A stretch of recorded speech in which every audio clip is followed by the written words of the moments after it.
নমস্কার, আমি সুরঞ্জন। আপনারা দেখছেন ম্যাক্স টেলিভিশন 2। আজকের প্রতিবেদনে আপনাদেরকে এই খবরটি দেওয়ার জন্য এসেছি, যেটা আপনারা ম্যাক্স টেলিভিশন 2-তে স্পোর্টস নিউজে দেখতে পাবেন। স্পোর্টস নিউজে আপনারা অ্যানালিসিসও দেখতে পান, এবং স্পোর্টস নিউজে প্লেলিস্টে সেখানেই আপনারা এটা দেখতে পাবেন যারা দেরিতে প্রতিবেদনের মধ্যে ঢুকবেন। প্রতিবেদনটি অত্যন্ত গুরুত্বপূর্ণ, ইন্টারেস্টিং। ভারত ইংল্যান্ডের মধ্যে টেস্ট সিরিজ গতকাল শেষ হয়ে গিয়েছে। ভারত 4-1 ইংল্যান্ডকে পর্যুদস্ত করেছে। সেই নিয়ে একটি ছোট্ট প্রতিবেদন আমি গতকাল করেছি এবং সেটি আপনারা দেখছেনও।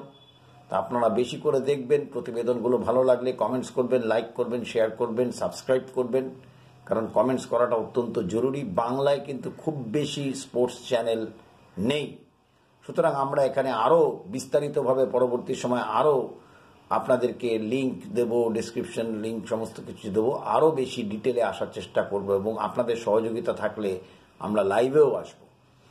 এবার ভারত এবং ইংল্যান্ডের মধ্যে টেস্ট সিরিজ শেষ হয়ে গিয়েছে এবং ভারত 4-1 ইংল্যান্ডকে পর্যুদস্ত করেছে। এবং তারপরেই ভারতীয় দলের হেড কোচ প্রেস কনফারেন্সে এসেছিলেন, এবং সেটি খুব গুরুত্বপূর্ণ। প্রেস কনফারেন্সে এসে ঠিক কী রাহুল দ্রাবিড় বললেন সেই সম্পর্কে আপনাদেরকে অবহিত করাই। সেটা হচ্ছে যে রাহুল দ্রাবিড়কে প্রশ্ন করা হয় যে ভারতীয় দল যে এই যে সিরিজ জয়টাকে আপনি কিভাবে দেখছেন। তখন রাহুল দ্রাবিড় বলেন যে প্রথম 3টি টেস্ট অত্যন্ত কাঁটায় কাঁটায় ছিল, লড়াই ছিল, লড়াইয়ের মধ্যে আমরাও ছিলাম, কিন্তু লড়াইয়ের মধ্যে ইংল্যান্ডও ছিল, যথেষ্টভাবে ছিল। কিন্তু বিষয়টা হচ্ছে কি মোমেন্টস, মানে যেগুলো খুব গুরুত্বপূর্ণ মুহূর্ত, সেই মুহূর্তগুলো ইংল্যান্ড, হায়দ্রাবাদ বাদ দিলে বাকি 3টে জায়গাতেই ইংল্যান্ড হারায়, এবং সেই সুযোগটাকে আমরা সফলতার সঙ্গে ব্যবহার করি, এবং তারপরে আমাদের আত্মবিশ্বাস ধীরে ধীরে করে বেড়ে ওঠে। তারপরে তাকে প্রশ্ন করা হয় যে নতুন যারা চান্স পেলেন তাদেরকে নিয়ে আপনার কি মতামত। বলছে নতুনদের চান্স দেওয়াটা হচ্ছে একটা অত্যন্ত গুরুত্বপূর্ণ বিষয়, কারণ প্রত্যেকটা টিম ট্রানজিশন পিরিয়ডের মধ্যে দিয়ে চলে, সুতরাং ট্রানজিশন পিরিয়ডে তাদেরকে সুযোগ দেওয়া উচিত, এবং পরিস্থিতি এবং পরিবেশ এমন হয়েছিল যে তাদেরকে সুযোগ দেওয়া দরকার ছিল, এবং সেখানে আমরা সুযোগ দিয়েছি। এবং সবথেকে বড় কথা যে তারা কিন্তু যার যার ভূমিকায় তারা কিন্তু যথাযথভাবে পালন করেছেন, এবং নিজেদের সেরাটা তারা উপহার দেওয়ার চেষ্টা করেছেন। আমি অত্যন্ত খুশি তারা যেভাবে গুরুত্বপূর্ণ সময়, গুরুত্বপূর্ণ জায়গায়, গুরুত্বপূর্ণ নিজেদের যে উপাদান, নিজেদের যে এই যে রঞ্জি ট্রফিতে বেসিক ক্রিকেটে এত রান, ডোমেস্টিক ক্রিকেটে এত রান, সেই রানের প্রতিফলন ইন্টারন্যাশনাল ক্রিকেটে ঘটাতে আমি অত্যন্ত খুশি, এবং তাদের যে বাড়তি মনোবল যোগাবে এবং তারা যে একটা ভবিষ্যতের জন্যে ভারতীয় দল তৈরি হবে টেস্ট ক্রিকেটে, সেটা অত্যন্ত গুরুত্বপূর্ণ। তারপর তাকে বলা হয় টেস্ট ক্রিকেটে একটা ইনসেন্টিভের ব্যাপার আছে, সেই নিয়ে আমি এখনো প্রতিবেদন করিনি, আপনাদেরকে জানাবো। প্রথমে শর্টস জানাবো, তারপরে সেই ইনসেন্টিভের বিষয় নিয়ে জানাবো।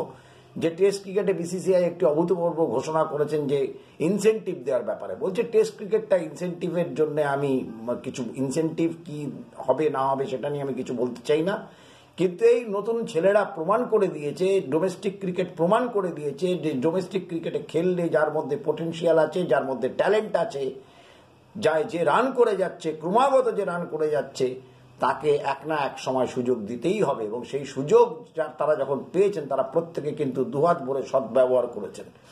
এবং কারোর হয়তো একজনেরই, রজত পাটিদারের, যেরকম আপনারা জানেন রজত পাটিদার সেইভাবে নিজেকে মেলে ধরতে পারেননি, সেটা আলাদা প্রশ্ন, কিন্তু তারও কিন্তু ভুরি রান রয়েছে, এবং সেই রানই কিন্তু ডোমেস্টিক ক্রিকেটে কিন্তু তাকে এই জায়গায় নিয়ে এসছে।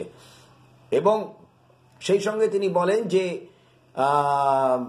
Selector Ajit, chief selector Ajit আগরকারকে অনেক ধন্যবাদ দিতে হবে, কারণ অজিত আগরকার যেভাবে ডোমেস্টিক ক্রিকেটকে সমৃদ্ধ করার চেষ্টা করছে, ডোমেস্টিক ক্রিকেটকে গুরুত্ব দেওয়ার চেষ্টা করছে, এবং প্রত্যেকটি ছেলেকেই কিন্তু অজিত আগরকার আমাদেরকে জানিয়েছে যে এরা এদেরকে নিয়ে তুমি খেলো, এদেরকে নিয়ে তুমি দেখো, এদেরকে চেষ্টা করে দেখো, এরা ভালো করবে। এই যে কনফিডেন্স অজিত আগরকার দিয়েছে, এবং অজিত আগরকারের যে প্রচেষ্টা এবং বাকি 5 জন সিলেক্টরের যে প্রচেষ্টা, সেই প্রচেষ্টা সফল হয়েছে, এবং অজিত আগরকারকে এর জন্য ধন্যবাদ জানাতেই হবে। কারণ আমি আর রোহিত হয়তো প্রথম 11 জন ঠিক করি 15 জনের মধ্যে থেকে, কিন্তু ডোমেস্টিক ক্রিকেটে খবর খুব বেশি রাখা সম্ভব হয় না, এই কারণে সম্ভব হয় না যে ডোমেস্টিক ক্রিকেটের সঙ্গে আমরা যুক্ত থাকি না, বেশিরভাগ সময় ইন্টারন্যাশনাল ক্রিকেটের সঙ্গে যুক্ত থাকি।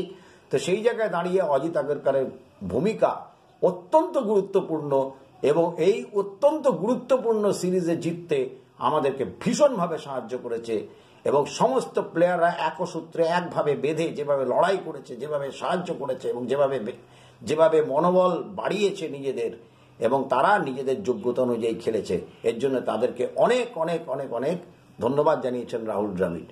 তারপরে তাকে প্রশ্ন করা হয় যে ইংল্যান্ডের ব্যাসবল নিয়ে, বলছে ব্যাসবল নিয়ে আমি কোনো কিছু বলতে চাই না, তবে ইংল্যান্ড খুব ভালো খেলেছে। ইংল্যান্ডের ব্যাটিং লাইন আপ অত্যন্ত স্ট্রং ছিল, বোলিং লাইন আপ অনভিজ্ঞ ছিল।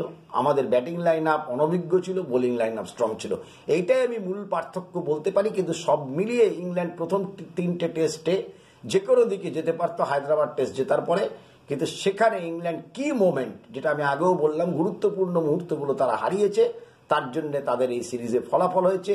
এবার তাদের ব্যাসবল তারা কি খেলছেন কি খেলবেন না সেটা হচ্ছে তাদের বিষয়।